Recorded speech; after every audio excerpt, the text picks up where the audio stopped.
कि भारत ने जो नॉर्थ ईस्ट में को एक तोहफा दिया है, वहां पर जो 76 gigawatt of hydro electric potential यहाँ पे इन्वेस्ट करेगा। ठीक है, तो यहाँ पे India strikes back 77 billion dam project के लिए चाइना वर्सेस इंडिया। देखो यहाँ पे क्या है, जो ग्रेट बेंड है, यहाँ पे चाइना ने वर्ल्ड का सबसे बड़ा डैम बनाया है। इस डैम के बनने से होगा क्या, भारत में बहुत क्रिटिक्स का कहना है कि भारत में जो पानी है वो रुक जाएगा, चाइना अपने हिसाब से यहाँ पे डैम से पानी रिलीज करेगा। तो यहाँ पे भारत और चाइना के बीच ऐसी कोई ट्रीटी नहीं है वाटर को लेकर, जो ब्रह्मपुत्र रिवर है उस पर। तो इसलिए जो ग्रेट बेंड है जो नॉर्थ ईस्ट में, तो वहाँ पे चाइना ने जो बिगेस्ट डैम है वर्ल्ड का वो बनाया है। तो भारत ने भी यहाँ पे काउंटर अटैक किया है और यहाँ पे भारत ने 6.4 लाख करोड़ रुपए यहाँ पे इन्वेस्ट किया है और यहाँ पे भारत 208 के करीब डैम बनाएगा। ठीक है, तो यहाँ पे टोटल 52 गीगावाट का तो यहाँ पे अरुणाचल प्रदेश है, वहाँ सबसे ज्यादा यहाँ पे डैम बनाए जाएंगे। तो यहाँ पे जो डैम बना रहा है चाइना, जो दुनिया का सबसे बड़ा डैम है वो यारलंग टांगपो जो रिवर है, ठीक है, तो उस पे बनाएगा। तो देखेंगे क्या है पूरा मैटर।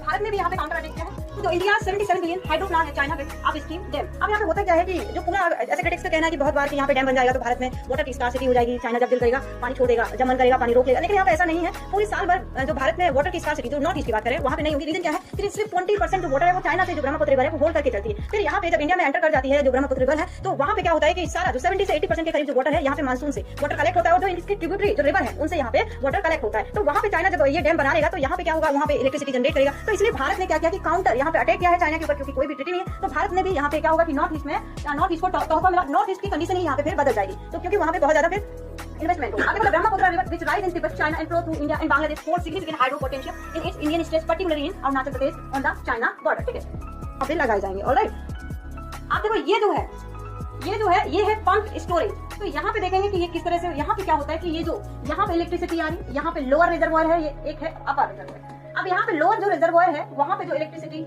बचती है तो वो यहाँ पे जो ये पंप है जो, ठीक है, ये इसके थ्रू यहाँ पे अपर रिजर्वॉयर में क्या करते हैं, वाटर भेज देते। अब यहाँ पे अपर रिजर्वॉयर में जब वाटर है तो यहाँ पे जब भी इलेक्ट्रिसिटी की नीड यहाँ पे होगी तो यहाँ पे क्या होगा कि यहाँ पे जो वाटर है वो फ्लो के साथ आएगा। तो यहाँ पे जब वाटर फ्लो के साथ आएगा तो यहाँ पे ग्रेविटी जनरेट होगी, ग्रेविटी के साथ टरबाइन यहाँ पे घूमने लग जाएंगे। जब टरबाइन घूमने लग जाएंगे तो क्या होगा, इलेक्ट्रिसिटी यहाँ पे जनरेट होगी। तो इस तरह का सिस्टम यहाँ पे लागू किया गया है। आप देखो क्या है कि जो ये वाला जो एरिया है, ठीक है, ये वाला जो एरिया है, तो यहाँ पे डैम बना रहा है तिब्बत वाला जो हमारा ये नॉर्थ ईस्ट का एरिया है, जो ये ग्रेट बेंड है, ये वाला ग्रेट बेंड है, यहाँ पे डैम बना रहा है वर्ल्ड का बिगेस्ट डैम बना रहा है चाइना। ऑलराइट, अब यहाँ पे देखो मैंने अभी आपको बोला है कि यहाँ पे यारलंग टांगपो रिवर है जो अप स्ट्रीम बोलते हैं ब्रह्मपुत्र की चाइना में। अब ये कहाँ से आती है, वो तिब्बत से होके आती है। फिर ये जो इंडिया में जब यहाँ पे एंटर करती है तो ये पूरा इंडिया का ब्रह्मपुत्र का सिस्टम है। तो यहाँ पे बहुत सारी जो है ब्रह्मपुत्र की ट्रिब्यूटरी है, जो सुबनसिरी होगी, धनसिरी होगी, कपोली होगी और ये 12 नदी होगी, मानस हो गई। तो यहाँ पे लोहे, दिबांग, सियांग, ये सब जो है ब्रह्मपुत्र की ट्रिब्यूटरी है नॉर्थ ईस्ट में। तो यहीं पे गवर्नमेंट क्या करे, यहीं पे बनाने के लिए